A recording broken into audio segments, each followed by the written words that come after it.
Practicing speaking, it's good to not only speak here, it's good to speak other places too, where butterflies do come back some. But he's not here, so we get going.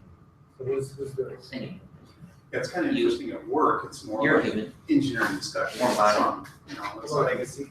I don't need to turn talking. If you're sit down, People you like, started anything. say, here's that, here's this. Yep. Here's why, stuff like that. But,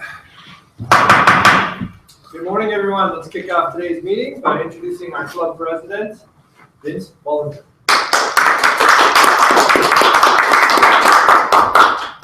Thank you, Will.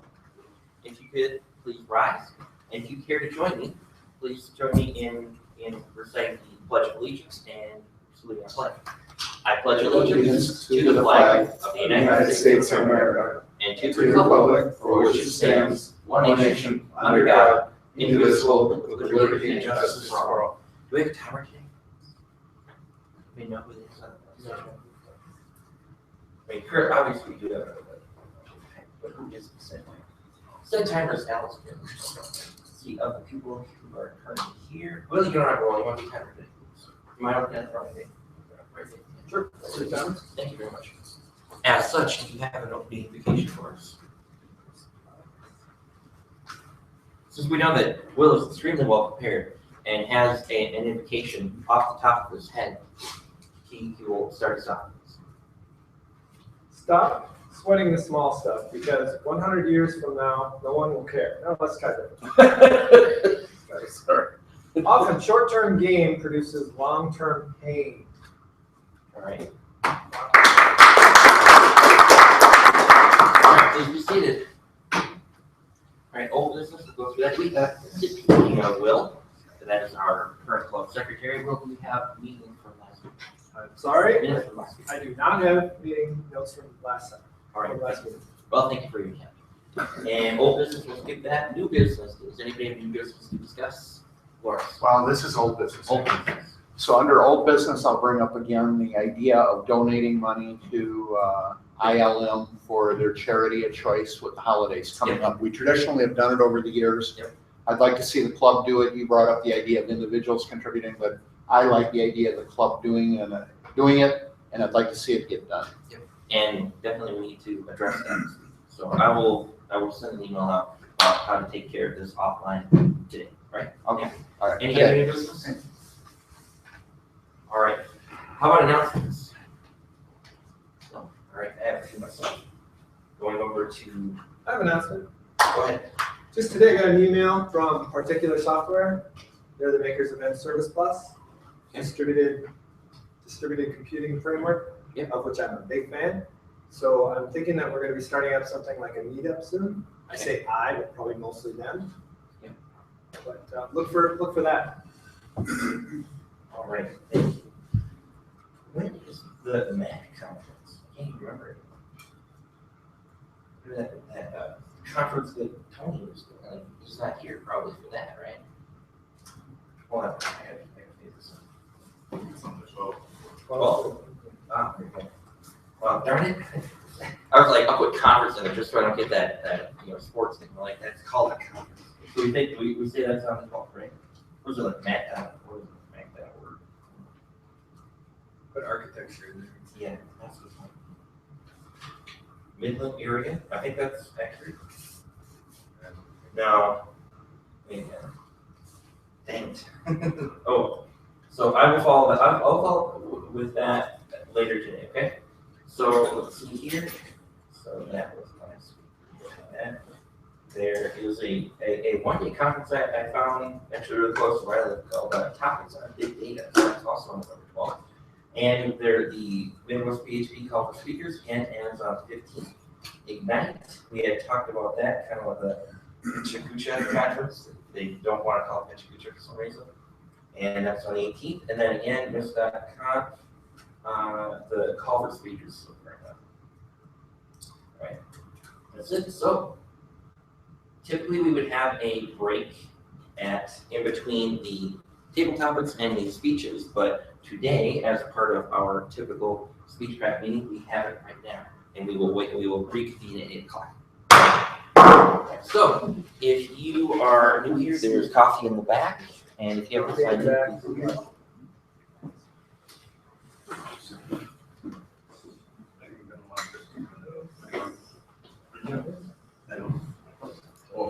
So you join me? Yeah. It's a, yeah. So, do you know much about what we're doing? Speechcraft? A little bit, but I know I'm a PT on this one. Well, there you go. Okay. Yeah, maybe. So anyway, so Speechcraft, we have a handful of new people that, get a few new people in here, and, we have more people in this, but, people show up, can't show up, whatever. Anyway, so what it is, it's kind of like an onboarding process for TechMasters. So I can show you the manual that we have here, but what it is you go through the content communication stuff a little bit faster, but a lot faster. So you have like 3 to 5 minute speeches instead of 5 to 7, and you have a one-on-one mentor relationship. So paired everybody up with a current member, and it's a good membership drive. It's a good test of people trying to get skills out and stuff like that. Shake things up for that. So, Yeah, no, I actually a yeah. and we keep saying open that get that done when there's a little more nerve-wracking, and this is more relaxed. They're going other new people, right? And you're getting your hand held through it a little bit more than typical. And it's a lot more fun. So to go up against maybe Toastmasters might be a little more intimidating. How long have you been out of It's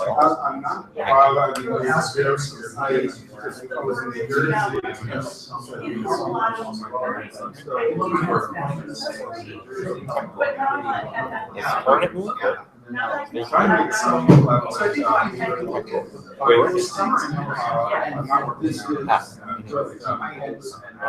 we have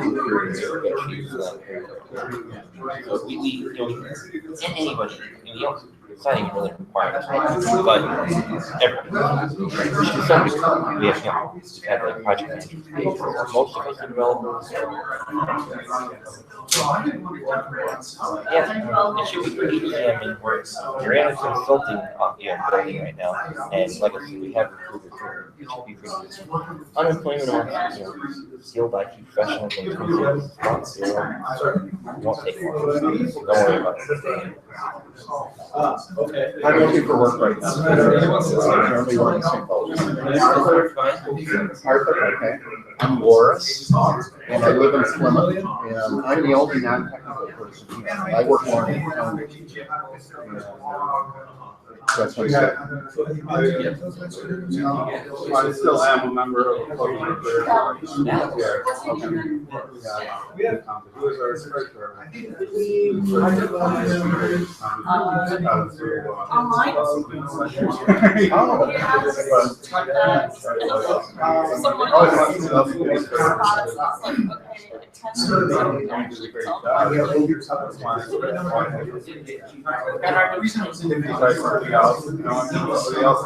Yeah, I'm Well, being treasurer is pretty simple. We are moving in the direction of having people pay dues via PayPal, which would make it easy. So actually,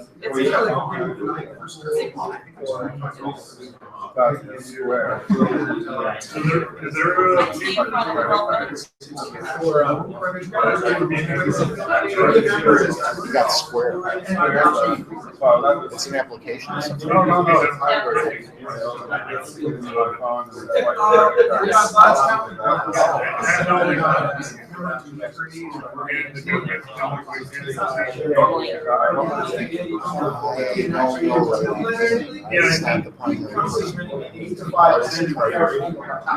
The idea was to PayPal.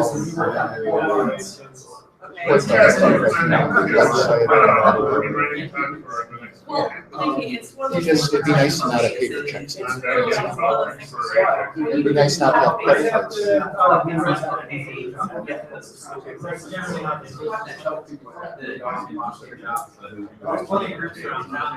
What's your line of work? Yeah, that's what I figure in about 6 months it might be a good idea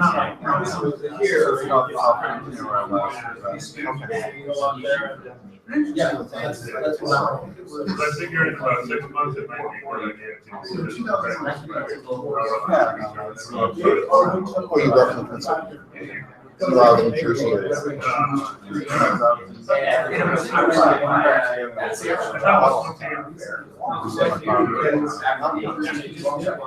a good thing. Well, in terms of helping people.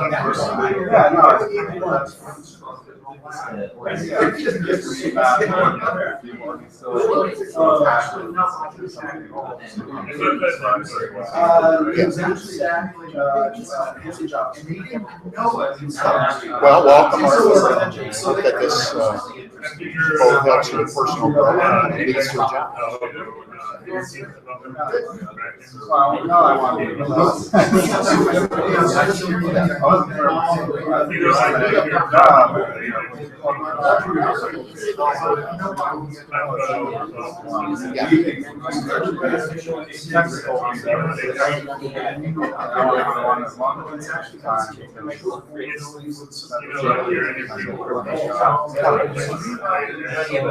All right, yes, well, welcome.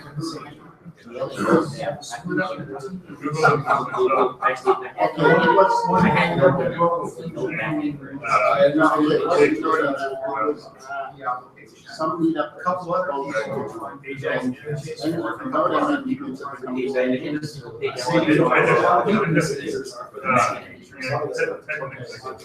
and so maybe what the you know, given something that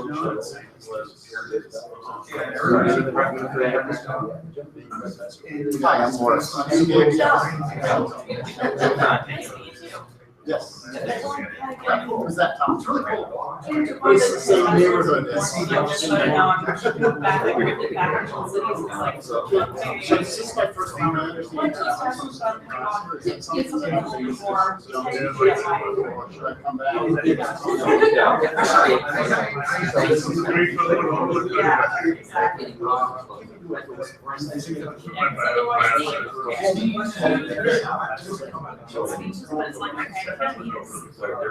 Make sure that for me, I can crush you the technology. And I think, you know,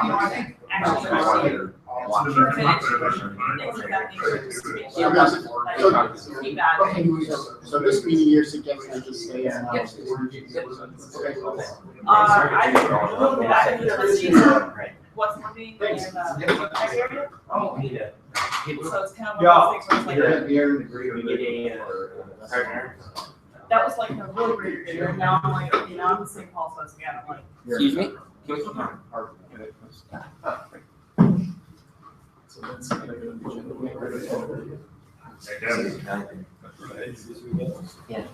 Hi, I'm Lawrence. Yes, looking for it still. Okay, in software. PHP is my specialty. All right, let's call this meeting back to order. Let's reintroduce our club president, Vince Bollinger.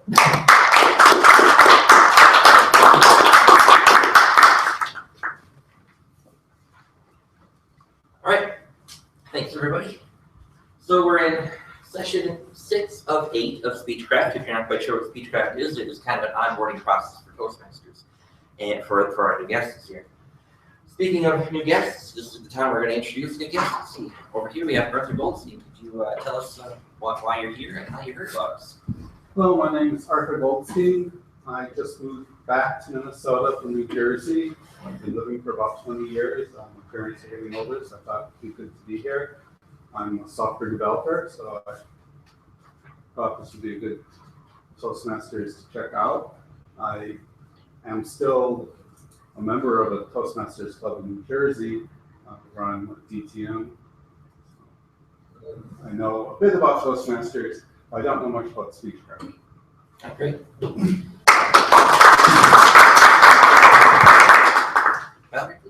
tell us who you are and what brought you here. I'm Valerie. I'm a front-end developer, and what brought me here is ended up in southern Minnesota club, and now that I've moved into the cities, kind of wanting to merge the techie side and development and speech writing back together, and actually have people understand what I'm talking about. Perfect. All right, I think you're at the right club. Kevin Stanton. I'm hoping to do a talk at one of the upcoming tech things, and I'm looking for work. PHP, MySQL type stuff, but also the Ajax interchange type of stuff. I'm Stan Silver. I'm a small talk and JavaScript programmer, and about 6 months ago, I decided to consciously get out and meet new people. I joined a couple of philosophy meetup groups and was looking at TechMasters, and then ran across this one, and this is the first time I actually got around to coming up. Plus, Vince mentioned TechMasters at one of the JavaScript meetups, so that's stuck in my mind. But plant seeds and eventually they'll grow. That was 2 years ago. Right. So let's see, timer structure. Today's timer, impromptu timer will be Will. Will, can you tell us? Actually, you probably don't know a lot about the timing for the day, so I'll help you out with that one. So for table topics, we'll be going 1 to 2 minutes as per typical. When you see the green, that means you have met your minimum allotted time. Yellow means you're in the middle of your allotted time. Red means you need to stop. For evaluations, we're going 2 to 3 minutes. We expect the Speechcraft participants to have probably shorter evaluation just because the speeches are a little shorter. And we will have 1 educational speaker being evaluated, which will also be 2 to 3 minutes. And for speeches, we have a 4 to 6 minute talk by Loris, and we will have 4 3 to 5 minutes speeches by the participants. Good. And of course, 3 to 5 means 3 for green, yellow for 4, and red for 5. And for the 4 to 6 minute speech for Loris, we have green on 4, yellow on 5, and red on 6. And of course, we like to emphasize the importance of all the different roles in the meeting. Not only do we want to practice our actual public speaking, and of course we want to get feedback right away from the evaluations, but it's also very important to stay on time. So it's very important to have the timer roll. It's not just a little short. All right, table topics. Now we're on to one of the more interesting portions of the meetings. We have impromptu speaking, and today's table topics last week. They're here. Oh. Probably should have gotten that taken care of before we start. Jesse. Well, Jesse, thanks for showing up. Okay, do we have anybody who would like to step up to do an impromptu table topics? All right, Arthur raised his hand. Distinguished Toastmasters, you ready for that? Go ahead. All right. Whoever wants to, I will stay here and leave my hand out, and whoever wants to come up, you come get it. I'm out, Arthur. Great. Awesome. So we're going to start with the participants, by the way. Participants. Yep. So that means who here is participating in a Speechcraft? There you go. There you have 4 people. All right. That goes going to be only 4 based on time. All right, so you've introduced table topics. My other meetings are usually in the middle of the meeting, but I'm happy to start out here. I don't know anyone's name, so I will just point. Okay, Joe. You want coming up, and I'll ask you a question. All right. Usually, Oh, You just we stand. usually stand over there. okay, so here we are. It's all right. And you volunteer to do something, and it's a little different, not quite sure of the procedure. All right, so, Joe, it's been warm the past few weeks. I moved to Minnesota, everybody was worried about the cold. Can you tell me, what should I worry about when it gets cold? I would say that in Minnesota that you're going to find it's been pretty mild the last few years, and maybe you can expect a more temperate winter season. The spring has been long, the summer was great, and the fall was long and beautiful, so I don't think you have much to worry about in terms of the cold this year.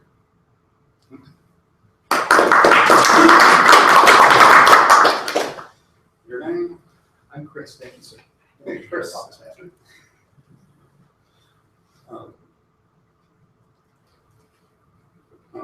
Well, one other thing I've noticed, I've gone to lots of meetups around here. One thing I've noticed is they always serve pizza.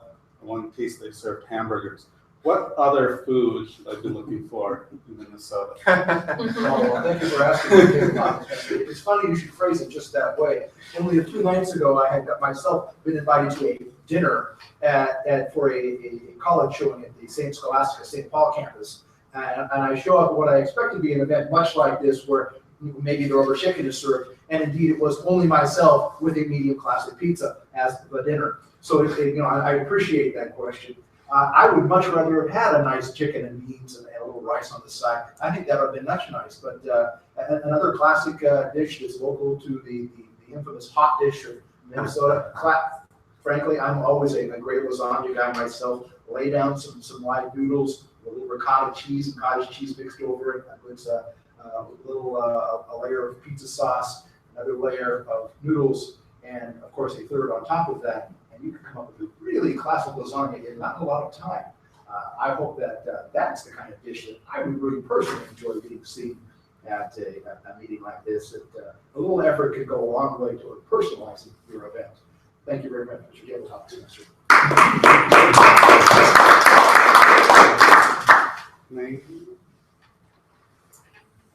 What's your name? My name is Marie. Hey, Marie.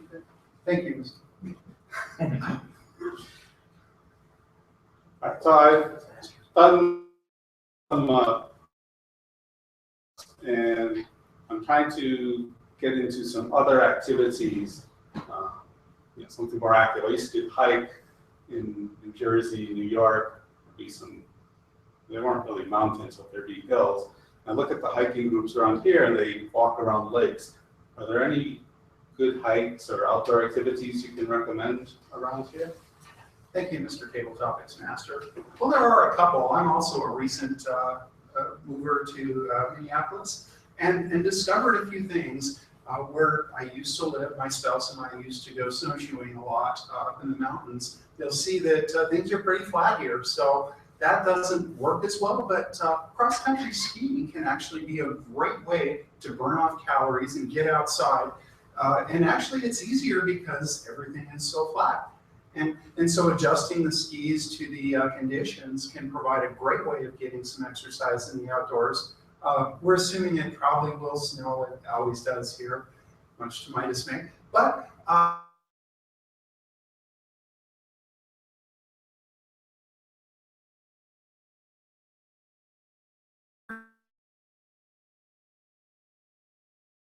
some great cardiovascular workouts. Get you outside, have some fun, and get to see some scenery. Along the river is a beautiful place. I don't know if you've seen along the river, but there's some incredible trails along the Mississippi. Wildlife, there's along the Mississippi in the Northeast area is one of the largest great blue heron rookeries in the United States. It's massive. A great place to go in the spring and see these awkward young, gangly and giant looking, hanging out in the nests while their parents bring them fish. And with that, I'll conclude.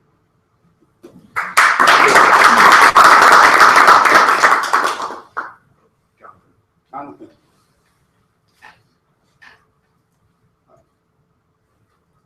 All right, well, so Jonathan, tell me something about your interests other than Toastmasters.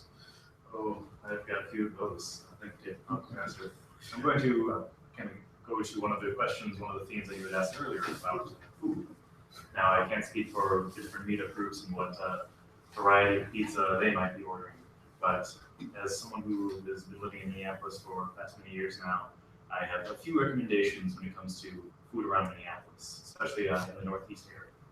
If you want, say, tacos, Mexican food, like not your crunchy shell, ground beef, Tex-Mex type of tacos, but actual Mexican tacos, I highly recommend El Taco Riendo.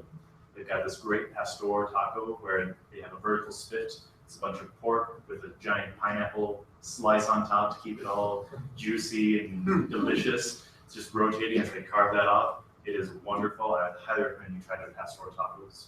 Pastor taco? Pastor, El Pastor. If you go a few doors down, there is Senyai Senlek, which is a Thai restaurant. It is probably my favorite Thai restaurant in the Twin Cities. If you're probably all used to pad Thai. That's a great dish, but I really recommend some of the other dishes, especially the sticky rice dishes, where you're going to have like your green papaya salads, or one dish that's kind of like around a sort of jerky type of meat, the way it's prepared, but the two together go delicious. Well, the third recommendation would be brasa. If you like more of that comfort food, the kind of Creole type of food, that's what their food is based off of. So it's your rice and beans and meats, but it sounds very simple, but it is delicious. Repeat the name. So to summarize, on top of Viendo, Senyai, Senlek, and brasa. Thank you, Jim Pops. Thank you. Perhaps should have, written notes, because I don't even know how to spell all those names. All right, let me ask, how does table topics proceed from here? How does it? Well, typically, yeah, we are at 8:08 right on the dot. Yeah, so. We're gonna wrap it up today, because for feedback, we're gonna do just the first ones. All right, so thank you, everyone. Thank you very much, Roger. Great to see somebody who is a distinguished Toastmaster, which is the highest level of achievement you can get in tech and Toastmasters. It's something that takes usually a long time, many years to achieve. So great to see him here. Not only do that, but to give an impromptu speaking thing, which is pretty impromptu section. All right, so vocal variety. Now, as the kind of the main meat of the meeting here, we have our four participants in Speechcraft. They're going to be giving their vocal variety speeches. And to start us off is Jonathan Oman. Jonathan is a person who's been a member of Toastmasters for a couple of months. He wasn't able to give his first speech by the time we started Speechcraft for us. Why don't you just join Speechcraft and then you can give a bunch of speeches and get caught up on your comic meetings. That sounds good. So to start us off, our seasoned veteran, Jonathan Oman.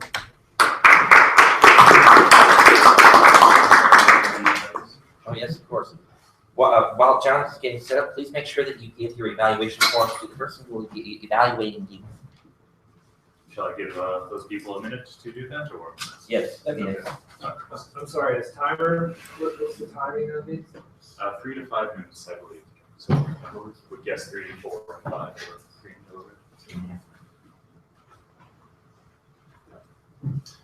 and ready, situated? And will we be doing speeches, evaluations? We'll do what we did last week so that nobody even forgets like they did last week.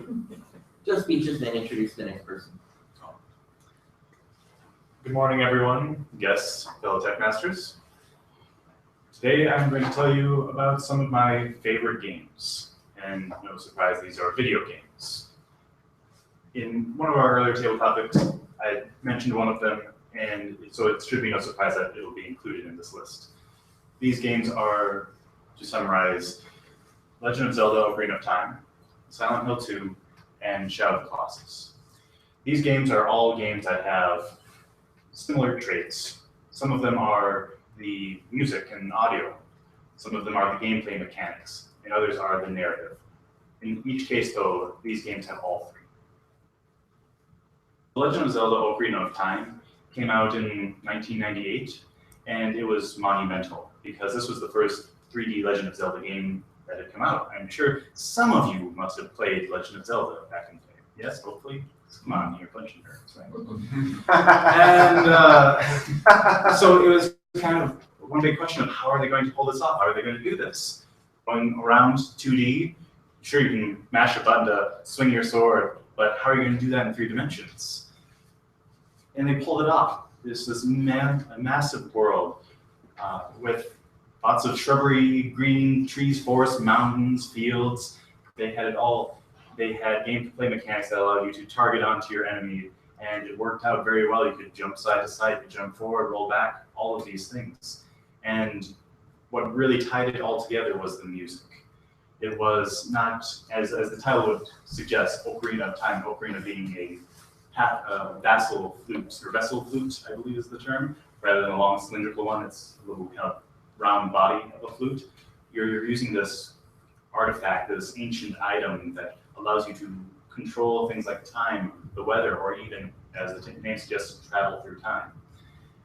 It was a great game, and I remember spending the night being very quiet because it was Christmas Eve. I had just gotten this, and my parents didn't know I was staying up late playing this late at night. It was great. Another favorite of mine was a few years later, 2001, a game called Silent Hill 2. Now, this was a game that was all about psychological work. It was about atmosphere. You started off in this town as Jane Sunderland. You received a message from your wife saying to meet you there at their favorite place. The only thing was, your wife died 3 years ago. So he's come to this town to find out where is she, what's going on. But the town isn't quite right. There's no one around to be found. It is empty, it's desolate. There is fog covering everything. Silence.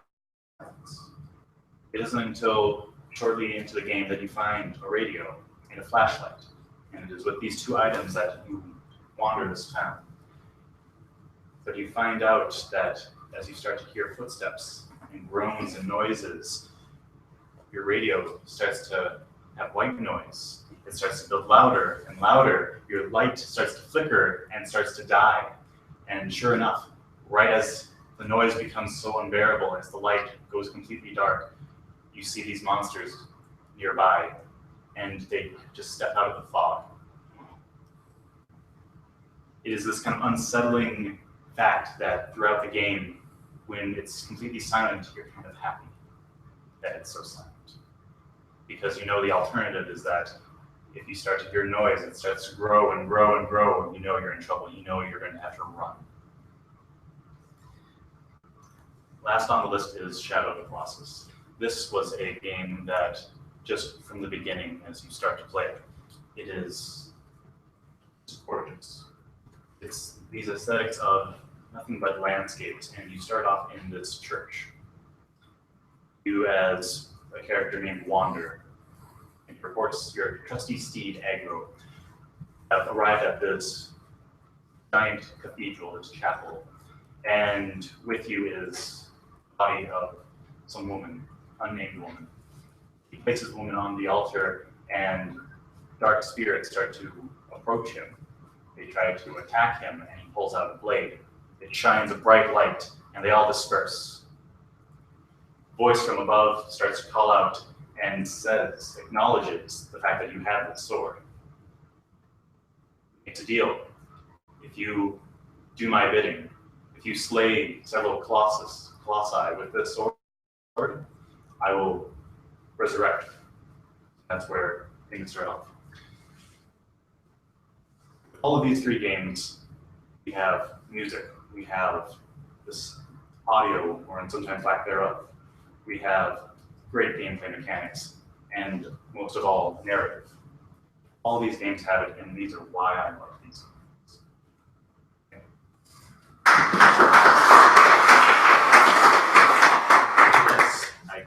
I need to introduce our next speaker. Chris Gibbons has been with us for several months. He last week showed us all his new wardrobe from the Emperor's New Clothes outlet. Today, he'll be talking to us about an encounter he had with a certain celeb. Please help me welcome Chris.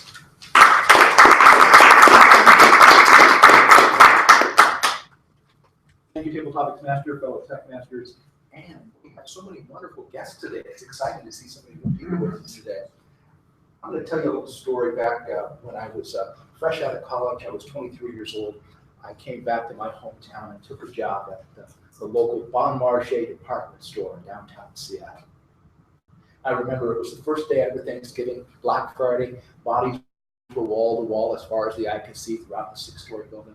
And I was working up in the women's shoe department, way up on the top of the 6th floor. And wouldn't you know it, some lady comes in looking for a Louis Vuitton pump, which by some miracle of inventory had wound up in the men's shoe department, way down on the 1st floor. So Right about now, hopefully I've managed to draw you into a little cadence, find a nice, casual, calm voice. I'm going to talk to you today about vocal variations. In just a minute, you're going to see the story pivot just a little bit. Let's see if you can find out where that happens. So I'm working my way down through the building, walking downstairs, down through the 6 floors, didn't take the service elevator, big mistake, down through the escalators, and I'm pushing through the bodies when 2 guys step out from behind the sweater table and tell me that this guy up ahead of us just left his sweaters behind. Now, I look up through the crowd, and you can see the man they're talking about is clearly defined. He's head and shoulders above the rest of the crowd, African-American and largely of the white community in Seattle at the time.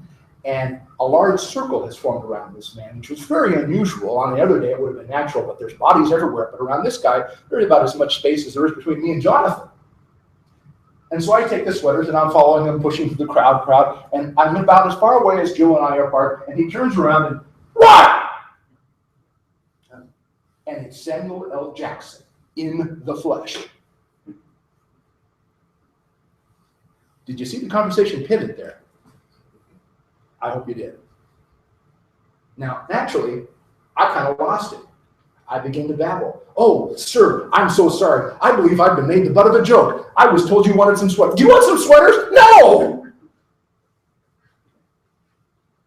Hopefully you've been drawn in by this moment. You can actually see a dialogue occurring between me and this individual, even though he only said 2 words to me in this whole conversation. So we step back, take a look around, and when you have a conversation with vocal variety, you want to be able to encourage things like volume, maybe a little too loud there when I pivoted. Okay? Pitch, you want to vary, go up and down, back and forth through your conversation, drawing people in. Your rate of speech should be about 125 to 160 words. This will keep you into a simple, quiet cadence that shouldn't be that hard to keep up to speed with. You want to have a friendly, confident pace, drawing people in, doing these sorts of things. Okay? A quality voice should be pleasant, friendly, should be natural, and reflect sincerity. If you seem artificial or greedy, you'll come off with that used car dealer zip. Don't smile if you're not feeling it. You want to create that artificial, if you create that artificial sense, you can lose your audience. You want to have a moment with them. You should be vital and engaging and portray a variety of shades of meaning. And by a variety, what I mean is real senses of moments that encourage not just an absolute black or white in your conversation. We do not want a 50 Shades of Gray moment here. Forgive me if you like that, but that's not what we're looking for in this conversation. It should be easily heard. So I let go of Mr. Jackson's sweaters, put them back to the table, and I casually went back to these 2 young salesmen, and I informed them very slowly, very calmly, and very quietly just how disappointed I was that they would disrupt our wonderful casual moment there. And what you want to have in that moment is what I was hoping for, and I'm wondering if I actually conveyed it, my evaluator will tell me afterwards, is I wanted to convey the distinction between 2 grays of angry. Mr. Jackson in his distinctive moment, and a quiet, calm demeanor when I was upset with these 2 salespeople. I'm going to draw it to a close right now, and thank you very much for listening. I hope you've heard a little bit about your speaking and vocal varieties today. I appreciate your time.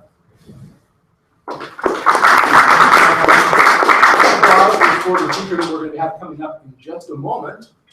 That will be Marie Fromm. She's a securities engineer, been in the business for 15 plus years, and a leader in the LGBT community. And she's going to be speaking today on SQL injections. I'm looking forward to hearing about it because security is such an important subject on today's topic. Thank you very much, Marie. Thank you.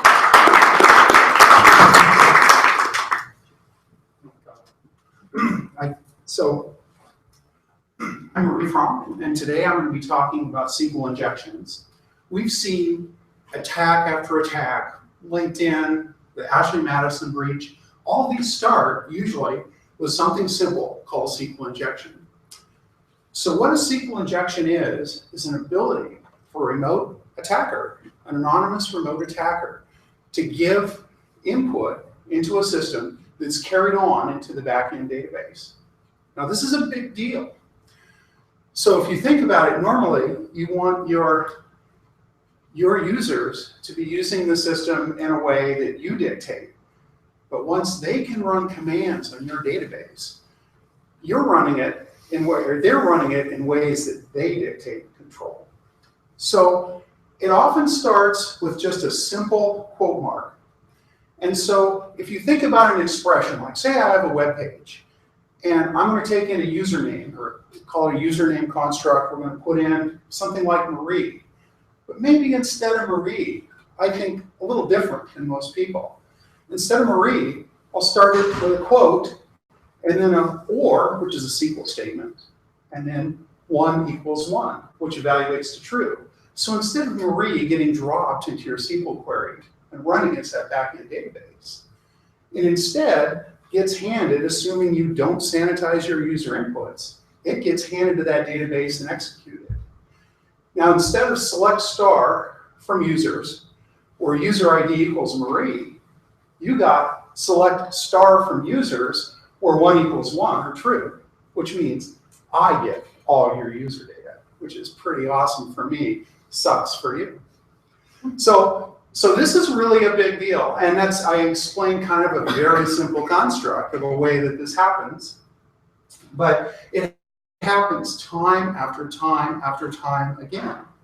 So I'm going to talk a little bit about some examples of things that you can do. Like I described basically pulling user data back, but what if I could do something else? So if I'm executing backend SQL on the system, who's to say I just want data? I might be able to do a drop table statement, blow your data away. Again, kind of sucks to be you, to be a defender. So I mean, these are things that are very real. I might actually start manipulating data, changing your data. The integrity of your data is at risk. So I recently had an assessment I worked where I went in and they actually did those simple cases of, quote, or 1 equals 1. They filtered those out pretty good. They really tried hard. But I thought, okay, let's dig a little deeper. Now, if you think about a web application, there's a lot of data that's getting sent back and forth. It's not just the data the user enters, but there can be other data constructed variables based on that user, perhaps a session, things like that, things that are tracking. So what if I manipulate some of that? And indeed, that's what I found. I found a variable that was held within this web page, where I could issue a SQL injection. Now, for testing this, by simply putting a quote mark in various fields and resubmitting back, and then watching for what I get back from the system, if I see an Oracle message or an Oracle error, I know, bingo, I've got a SQL injection there. I've got a vulnerability. So indeed, I saw an Oracle error message back, and I knew that I had an Oracle database backend. So thinking, cool, I can leverage this. I know it's vulnerable to SQL injection. I know it's an Oracle backend. So I tried something. Now this is a challenge for a legitimate security tester, is I have to construct tests that don't really blow away a backend system that might be in production. So I have to really think about carefully ways that I can test and verify without causing impact. Now a hacker really doesn't care. They just go for it. So in some ways, constraints on a white hat tester is a lot more significant. Now, so what I did was I tried what's called an XML query type, and I constructed a rather long string, fed it into this system as this variable, and by golly, Oracle executed it. Now, I wanted to be careful and prove that I could execute code without creating any damage. So what I had the system do was call a system command to connect to a site on the internet that I own in my domain. So I could see that connection, I could know that database. I was actually getting commands to run on the database, which is pretty awesome. They're really bad. There's a whole lot of things goes wrong with that, egress control, on and on. So now I thought, I went back and said, look guys, you gotta really sanitize all the inputs. And so I then looked and said, let me try some of the other things I control, like not just the body, but I control the HTTP headers. Let's try fuzzing those too. And tried some of the HTTP headers, and lo and behold, I found the user agent string was fed off to some kind of homegrown analytical thing that somebody kind of whipped together. And if I quoted OS commands, I could actually make them run on the host. Now, how did I test that in a non-destructive way? Well, by simply constructing a ping command, ping, and then a sleep 10, putting that in as a user agent string in quotes, and then executing and watching a 10-second lag before I get the response. So now I know I can run commands on the host. If I was bad or evil, I could actually dump things, delete things. It's my system. If I, as an anonymous user on the internet somewhere, can run commands on your web server, you're pretty much game over. So anyway, I'll conclude with that. And you'll want to, there's a variety of things. OWASP has got some great resources on preventing SQL injection. And one final thing, never, ever trust user input. Build defenses against ways of malicious user input. Next up is Joe Tojek. Joe is an avid technologist who is passionate about digital media, education, software engineering, and live music. He currently works at Optum in the technology group, delivering training to drive cloud adoption and cloud-aware software engineering. Please join me in welcoming Joe.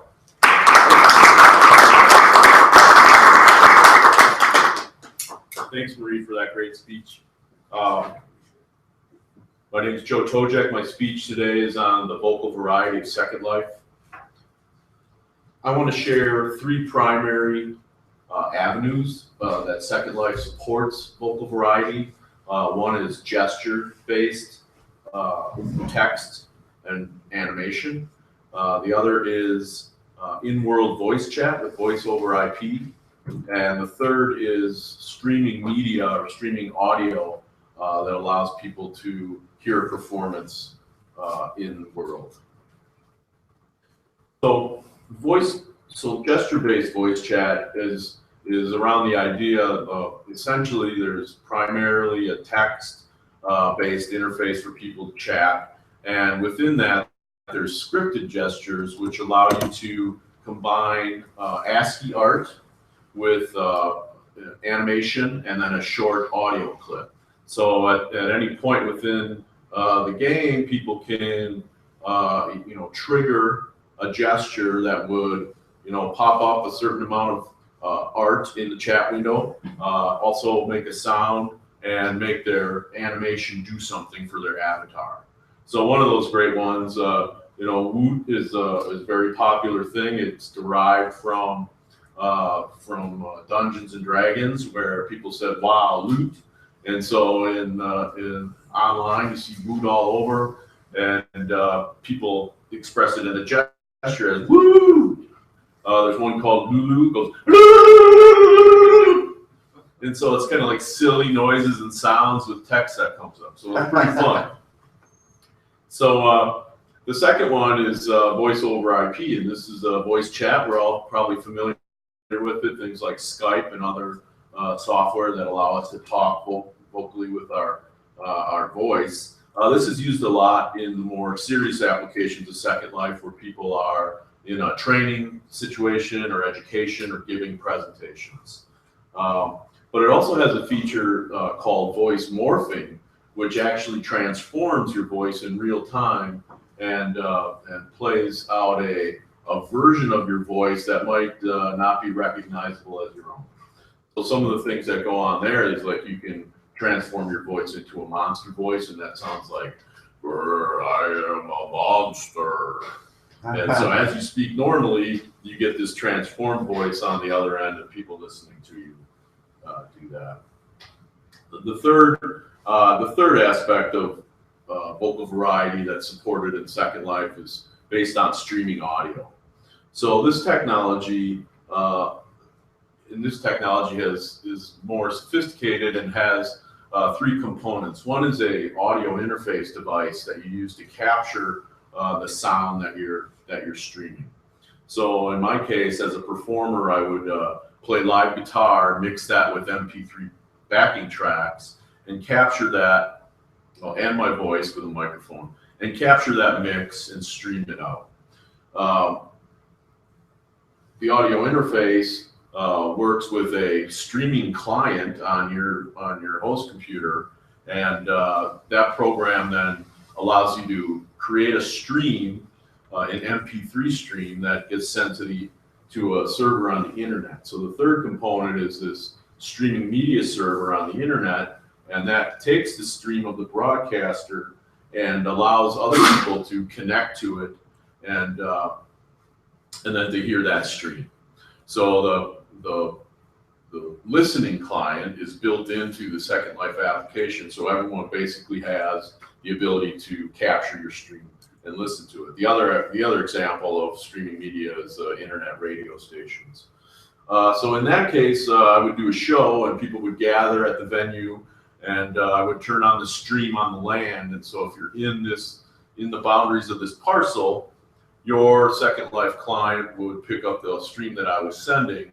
And in that case, my character, Johnny 99, was a primarily blues guitar player, but in between I would use my voice to give kind of a DJ style, greetings to people. I would say, I had my key phrase, "This is Johnny 99," and then I would jam, and I would greet people out in the audience, and I was also able to apply some effects on my voice to give it more of a deeper, resonant tone, and in this way, I could greet people and thank them for the tips, and just basically kind of keep the party moving.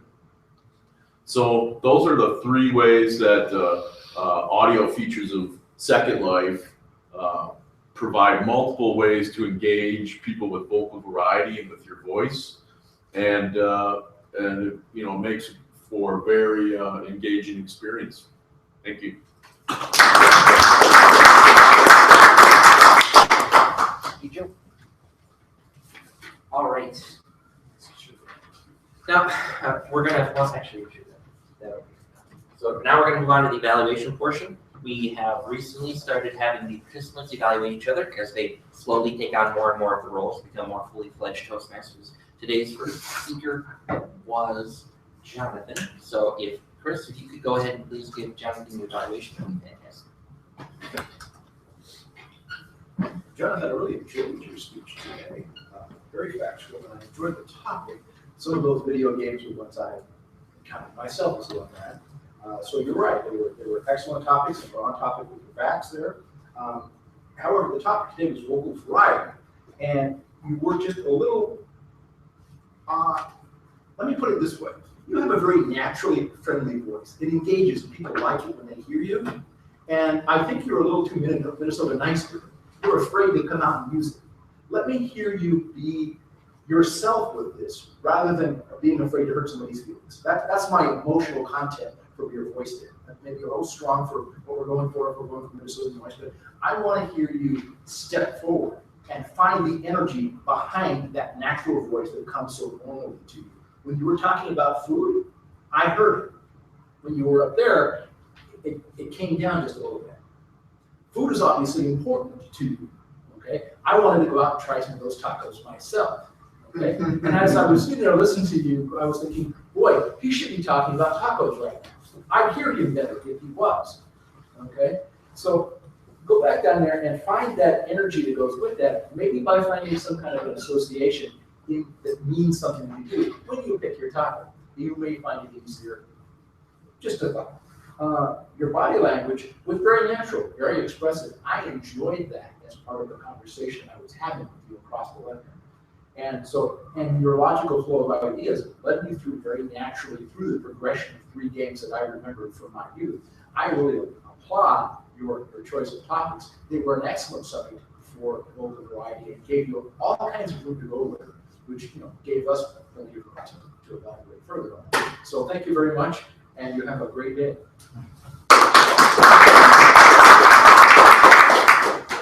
Chris, if you could remain standing, and we'll have Marie evaluate. Chris, wow, I really liked the vocal variety. There was an example, that pivot, where you actually kind of startled me. That's definitely vocal variety. You were very confident, really easy to understand. You articulate very well, very clearly. Speaking rate, I thought was perfect. You have a very pleasant voice and range, and so you really use that. I liked how you came out and kind of engaged people.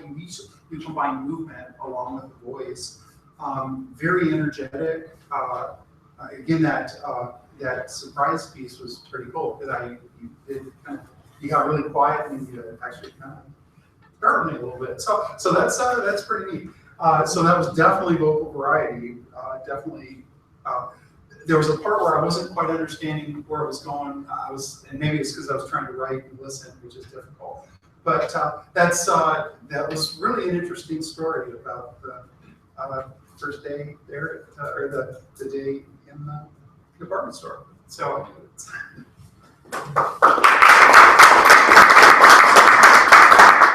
And Marie, if you could remain standing while Joe gives an evaluation of your presentation. Hi, Marie. You gave a great speech today. I want a couple of things. I wanted you to remember to let people applaud at the end because they want to. And I think you're well versed in the topic and well prepared. Your speaking rate was very smooth and fluid. It's a pleasant, friendly voice, and very vital. And you articulated very well. I noticed that you didn't have a lot of ums and ahs, and you really, the words flowed nicely for you. You had lots of body and hand movement, and that was great. I think you might, it could borderline on distracting at some point, because it kind of went from hands to full on, walking like that. But other than that, I thought it was an excellent speech.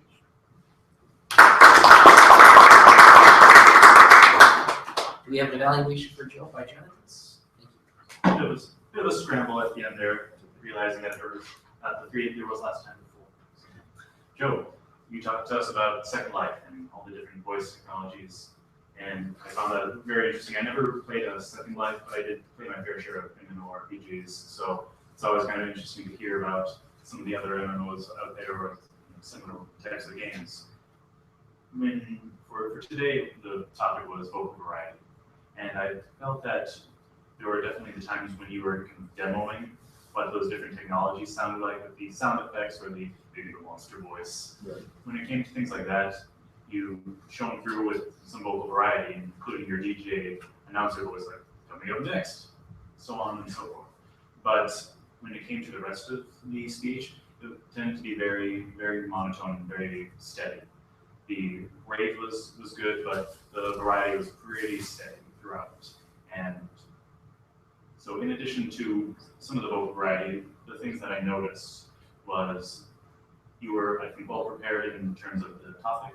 You had your points listed out, but I felt you spent a lot of time looking down. And that kind of made it feel a little disengaged. Whereas if it was more of a conversation between you and me, eye contact would have been a big improvement on that. Let's see if I started to take another look. So yes, overall, I thought it was a very interesting topic.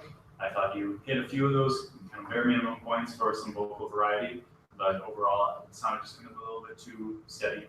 So maybe change up a bit with your next speech. Thanks, John.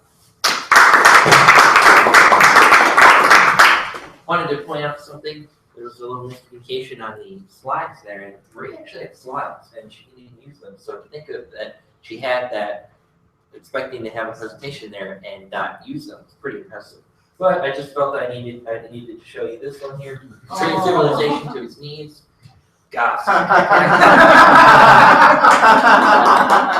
And I think we've all seen Bobby Tables. I'm not going to let you read the whole thing, but whatever.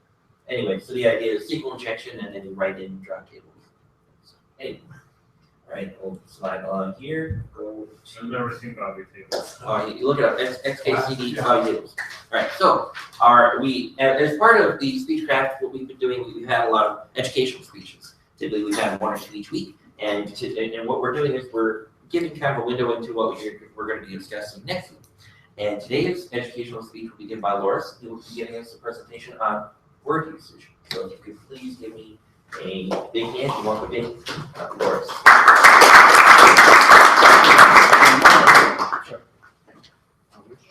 Hold on, let me grab the.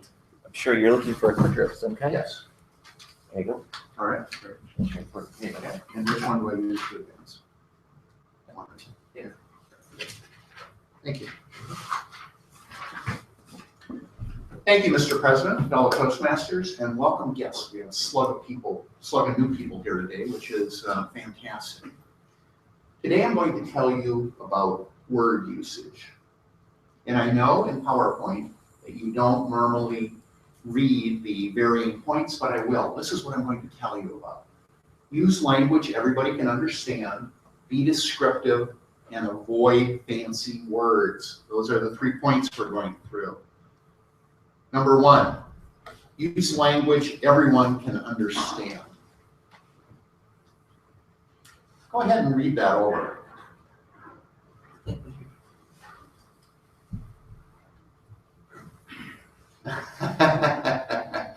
That is an example of language that everyone cannot understand. Very, very awkward. And I'll call on Vince. Vince, you are our political guru in here. Who do you think said that? Gibbs? No. Anybody else in politics? Anybody can guess? The president. No. His media. The president did not say it. He's talking about the The president. media did not say it, no. Saying that. The press secretary. No. That's why I said John Gibbs. Huh? Which is why I said Gibbs. That was my- No, not Gibbs. Okay, I think we drew a blank on that one. So, let's see here. There we go. John Kerry. John Kerry is the person that said that. And we will go once again to, we'll go back to the statement again. Who can tell me what he was trying to say? The president wants to find a way to better facilitate something. You cut off a word, I think, or a sentence. What it means, okay, Vince, you're squinting your eyes and you're chattering your teeth. What do you think it means? All right, let's see here. The president wants to try to make it happen. That is, okay, Vince. No. Or, excuse me, Alex. So where was a meeting between two antagonistic parties, and the idea was that they have to make handshake and agree on something, and it was a way that they want to get some progress from them, and that was an attempt to do it. Okay, thank you. I think Vince explained it best in the explanation that he gave. It was very close to what the translation would be. The president wants to help. That is the translation of that. It's a prime example of what you want to avoid. Okay, point number 2, be descriptive. Over the summer, as you may know, I went and did my gap summer. I hopped out of here. I went out to Yellowstone National Park to work for the summer. And I was going to hold off and have this be a surprise in case it's published. But I wrote an article for Toastmaster magazine. They presently are holding it. They got back to me. They said they enjoyed it. They're holding it, and they'll get back to me if they're going to publish it in the next few months. They want further details from me on certain things. So we'll see if they publish it or not. But I wrote an article for Toastmaster magazine. I thought some of the language that I had in it was quite descriptive. So I took a couple sentences out of that to use as an example of descriptive language. And I'm referring to the Bluesmobile in what I wrote. Fast forward, this is what I wrote. Fast forward another 10 days. I'm at the wheel of the Bluesmobile driving to the Geyser Basin for a volunteer shift. The Bluesmobile is a well-worn former police car so christened by park staff in tribute to the vehicle that Jake and Elwood Blues drove in the Blues Brothers. So, this is the Bluesmobile, and again, I gave a good description of it. Be descriptive in what you have to say. And let me tell you before I go on to point 3, when you drove the Bluesmobile down the highway with the federal government license plate, the rubber bumper pushers on the front, the teardrop spotlights, and the little drug awareness resistance education bumper on the back bumper, nobody would pass you. You could drive down the road at 30 miles an hour and nobody would go by you. That's the way that it worked. Point number 3, avoid fancy words unless they're very useful. Who knows what this word means?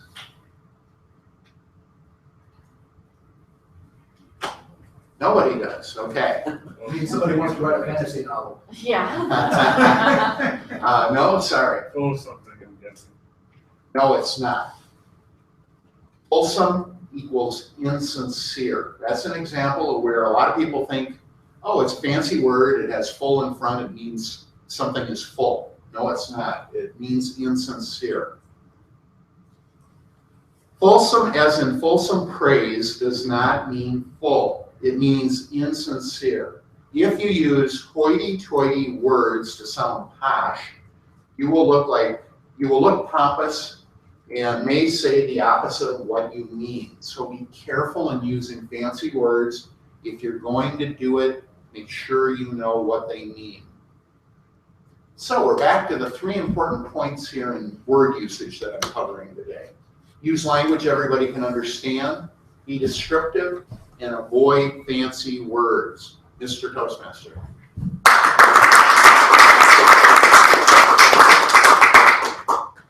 Thank you, Lawrence. All right, now we're going to be sliding over to our general evaluation portion of the meeting. And I will slide this over here. And today's general evaluator is going to be Alex. Now, we've gone through all the presentation parts and we've gone through the impromptu speaking and things like that. And now we're going to slide over to the evaluation. We've already had some evaluations, but typically it's a little bit more tight to this area. Alex is going to lead us through the general evaluation portion of the meeting. And am I right? Should I make sure? I think we're supposed to do. Yeah, he's going to pass it off. Yeah, great. So first, you're going to remember the first order of business that will evaluate enforce. Morning, TechMasters and guests. So today I am general evaluator. This is the role to do general evaluation of this meeting. First, we have now during Speechcraft kind of a meeting inside the meeting.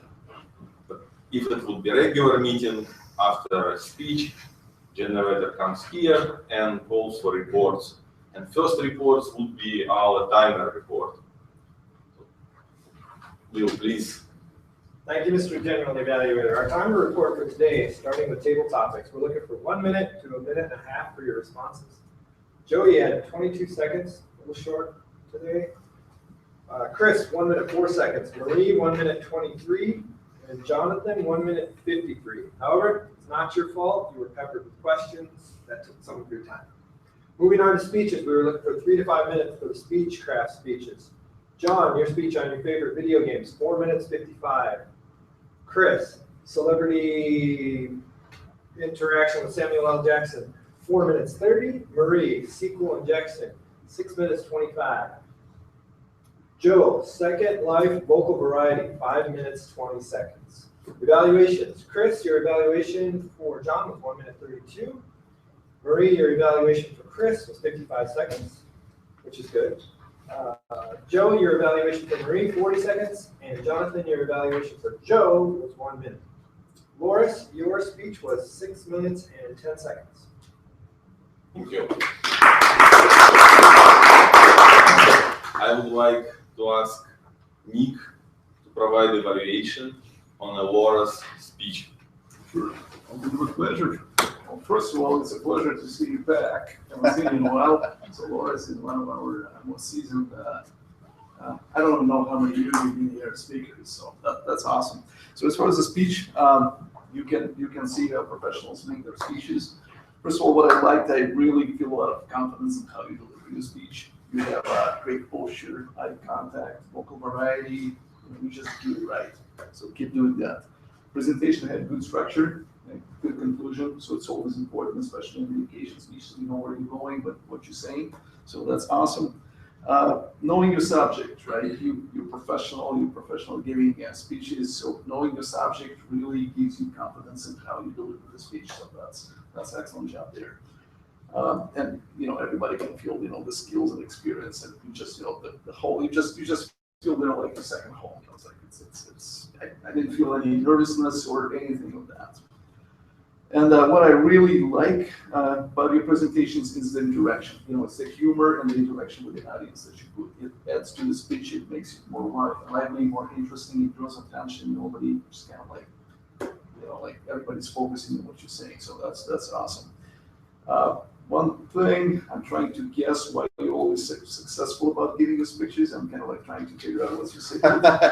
So what I think, and I might be wrong, but I think you're putting a lot of emotions in what you do, and how you prepare and how you deliver it. So you're really living through it. You're adding like personal experiences, and that really helps the speech to be more interesting. And I wish everybody else would be doing the same thing. So thank you very much. It was an excellent speech. Thank you.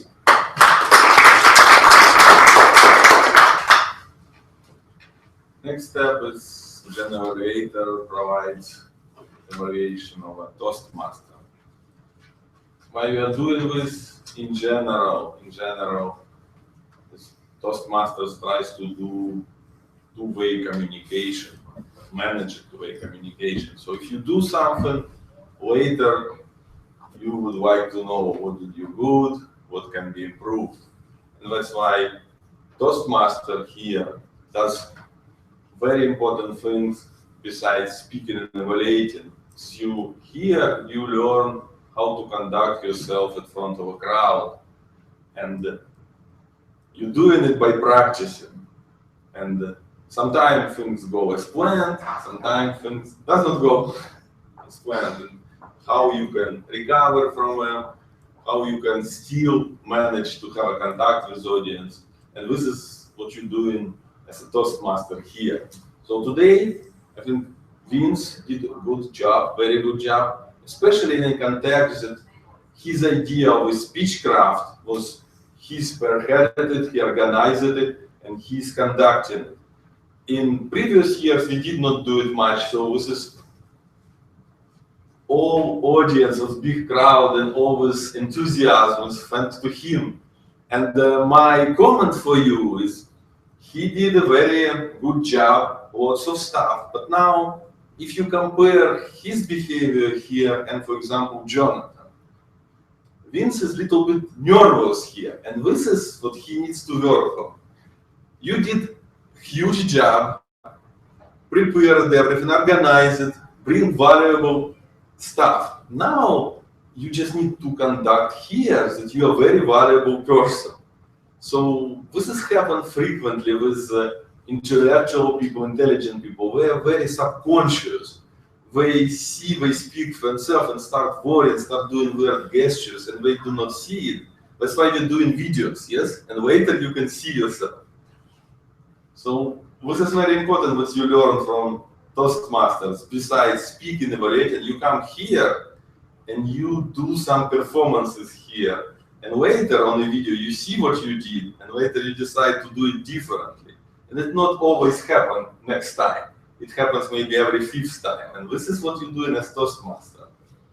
Next, thoughts on table topics. It was impromptu speech, yes? So it's a double impromptu. During table topics, you're supposed to be unprepared and think on your feet. And how quickly can you react, and how you can quickly compose yourself. And sometimes you can get very awkward question. And today, very awkward was unprepared table topic. Thank you for holding it very well, finding it, how to use it, yes, for yourself. You're new to Minnesota, and you ask very valuable questions. And it was very wealthy information, and for people here, some Minnesotans didn't know that and learned a lot. All right, so thank you for doing impromptu table topics. Are we going to have awards for tabletop excellence? Yeah. So think for some time. This is wild all. If you think one table topic answer you like the most, you can award this. If you think nobody, you don't have to award it. So what we're going to do next? Through speeches and evaluations. Since Speechcraft is meeting in a meeting, I have chance to do lots of evaluation today, but I also have to watch and be on time. Timers still have to signal me that I'm too much taken of time. Today, this is one of the reasons why I come to TechMasters. Besides my learning of speaking, evaluating, I also learned just life experience. Jonathan provided very good about food. Chris did just acting performance, and I just enjoyed it. And the previous time with hat and French coat, and Marie about signal injection, yes, always reminds us something very, very, very useful. Educational speech and evaluation. With educational speech, it is prepared by TechMasters. So sometimes TechMasters organization, sometimes it can be dry, and it all depends on the performer. And I think today, Laura's converted it in a great performance. In the beginning, when he said, I have here a presentation, I will read from it. And I said, oh, it would be boring. But he did not follow his he said. He did very good performance, and you learn a lot from it. So overall, my evaluation of a meeting. Please come here with your enthusiasm and your energy. And what you bring will ignite other people. And this would be like, nuclear fission. Yes, the more you bring, the more reactions, the more heat. If you come here boring, sit boring, stuff will happen, yes? You bring the energy, everybody bring the energy, bring something wise, some performance, and meeting will spark. And that's why TechMasters, we have the Spark Award. This is we given in the end to a person who brings something igniting to the meeting, most enthusiastic. And today I would like to award it to Chris for his today's and yesterday's last time performances.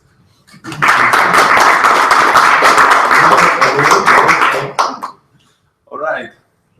Thank you for your patience, appreciating me here. And now I would like to welcome back our TechMasters teams.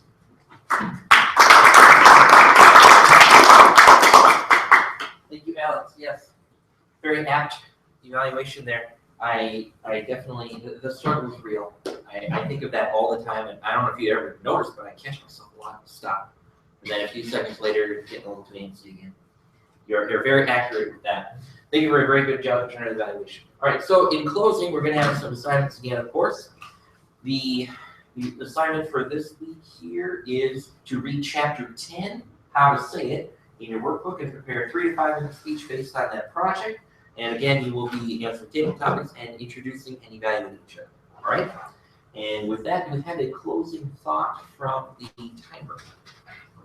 Closing thought for today is experience is the best teacher, provided we become the best students. And you will. And with that, I'll adjourn the meeting.